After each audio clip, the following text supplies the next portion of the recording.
নমস্কার, আমি অপুর সংসারে সকলকে স্বাগত জানাই। আশা করি সকলে ভালো আছেন।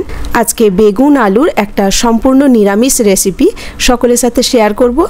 এই রান্নাটা এতটাই সুস্বাদু হয় যে কোনো অনুষ্ঠান বাড়ির তরকারিকেও হার মানিয়ে দেবে। ভাত, রুটি, পরোটা সব কিছুর সাথে এটা খেতে পারেন। শীত প্রায় এসে গেছে, এখন তো বাজারে বেশ বড় বড় বেগুনও আসতে শুরু করেছে। ভীষণই ইউনিক একটা রেসিপি, তো চলুন একবার দেখে নিই।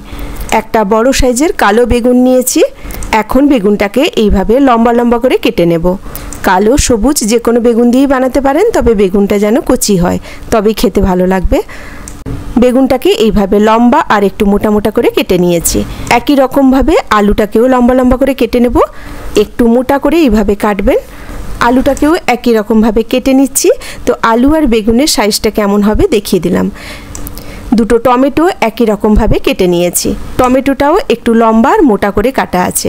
আর এই আলু বেগুনের তরকারিতে টমেটো একটু বেশি দিলে কিন্তু খেতে ভীষণ টেস্টি হয়, তাই আমি দুটো বড় সাইজের টমেটো এখানে দিয়েছি। বেগুনটা যে কেটে রেখেছিলাম, বেগুনটা তো প্রথমে ধুয়ে কেটেছি, তারপরেও একবার ধুয়ে নিয়েছি। এখন এই বেগুনের মধ্যে পরিমাণ মতো হলুদ আর নুন দিয়ে বেগুনটা খুব ভালো করে মেখে নিচ্ছি। বেগুনে নুন হলুদ মাখিয়ে নিয়েছি। এখন কড়াই বসিয়ে দিয়েছি গ্যাসের মধ্যে আর দিয়ে দিলাম সর্ষের তেল। তেলটা প্রথমে খুব ভালো করে গরম করে নিয়েছি। এবার আলুগুলোকে তেলে ভেজে নেব। আচ্ছা, গ্যাসের ফ্লেমটা মিডিয়াম রেখে আলুগুলোকে ভাজবেন, তাতে আলুগুলো লাল লাল করে তো ভাজা হবে, তার সাথে সেদ্ধও হয়ে যাবে। যেহেতু একটু মোটা মোটা করে আলুটা কেটেছি, তাই মাঝখানে মাঝখানে একবার করে ঢাকনা দিয়ে দেব, দিয়ে আলুটাকে ভাজবো। আলুতে কোনো নুন দিইনি আমি, শুধু উল্টে পাল্টে এভাবে লাল লাল করে আলুগুলোকে ভেজে নিয়েছি। যেহেতু মাঝে মাঝে আলুটা ঢাকনা দিয়ে ভেজেছি, তাই প্রত্যেকটা আলু কিন্তু সেদ্ধ হয়ে গেছে আর আলুগুলো খুব সুন্দর লালও হয়ে গেছে। এখন এগুলো সব তুলে নিচ্ছি। এবার ওই তেলের মধ্যেই বেগুনটা ভেজে নেব। বেগুনটা তো প্রথমে নুন হলুদ মাখিয়ে রেখেছি, সে জলটাকে বের করে দিলাম নুন হলুদের, দিয়ে বেগুনটাকে তেলে ভালো করে ভেজে নেব। বেগুন ভাজার সময় কিন্তু গ্যাসের ফ্লেমটা মিডিয়াম নয়, একদম হাইতে থাকবে। আর বেগুন ভাজার সময় ঢাকনাও দেব না। হাই ফ্লেমে বেগুনটা এইভাবে নাড়তে নাড়তে ভেজে নিলে বেগুনগুলো সব ভাজাও হয়ে যাবে, সেদ্ধ হয়ে যাবে আর ঘেঁটে যাবে না। নিচের যে চামড়ার দিকটা বেগুন ভাজার সময় সেইটা নিচের দিকে রাখবেন আর সাদার দিকটা ওপরে রাখবেন, তাহলে বেগুনগুলো খুব ভালো করে সেদ্ধ হবে, ঘাঁটবে না। আমি সবগুলো বেগুন একই রকমভাবে রেখে দিয়েছি আর গ্যাসের ফ্লেমটাও হাই করে রেখেছি। এইভাবে বেগুন ভাজবেন, একটা বেগুনও ঘাঁটবে না। এবার বেগুনটা সেদ্ধ হয়ে এসেছে। এখন উল্টে পাল্টে একটু লাল লাল করে ভেজে তুলে নেব। দেখুন বেগুনগুলো খুব সুন্দর করে ভাজা হয়ে গেছে, একদম লাল লাল হয়েছে। এবার যে তেলটা রয়েছে, এই তেলেই পুরো রান্নাটা করব। প্রথমে তেলের মধ্যে দিয়ে দিচ্ছি একটা তেজপাতা। এবার দিয়ে দিচ্ছি হাফ চামচ গোটা জিরে। দুটো এলাচ দিচ্ছি, এলাচের মুখটা একটু ফাটিয়ে দিয়েছি। জিরা আর এলাচের খুব সুন্দর একটা গন্ধ বেরোলেই ওর মধ্যে দিয়ে দেবো কেটে রাখা টমেটো। টমেটোটা দিয়ে একটুখানি কষিয়ে নেব। আচ্ছা, তরকারির মধ্যে যে লবণটা লাগবে সেটা কিন্তু আমি এখনই টমেটোর মধ্যে দিয়ে দিচ্ছি।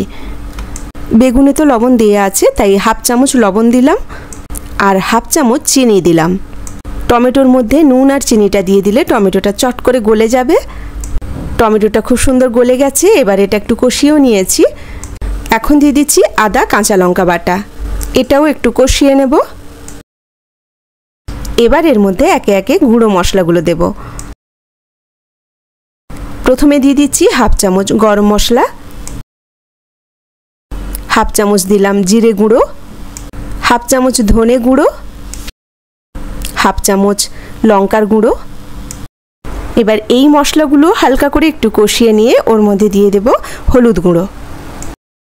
হলুদ গুঁড়োটা দিয়ে সামান্য একটুখানি জল দেব, বেশি নয়, সামান্য একটু জল দিলে জলের সাথে মশলাগুলো খুব ভালো করে পাক হয়ে যায়।